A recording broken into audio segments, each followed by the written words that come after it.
Talbert had a dream. Talbert had a dream. Daniel have a dream.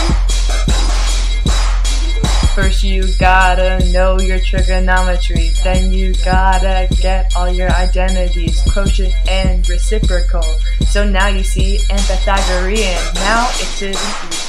Whoa, look at the tangent, it's sine over cosine, it's reciprocal, cotangent, it's 1 over the tangent. Simplify that expression and boom, boom, you're cruising. Even sign is easy, it's 1 over the cosecant. Just like the secant is 1 over the cosine, even odd identities make negatives less confusing, because we put in the fun into fundamental identity, which leads us to the question, what really is an identity? First you gotta know your trigonometry, then you got to get all your identities, quotient and reciprocal. So now you see and Pythagorean. Hey, now it's getting easy. Dang, look at these problems. Dang, look at these problems. Dang, look at these problems. Now we all gonna solve them. First you gotta know your trigonometry, then you gotta get all your identities. Peace.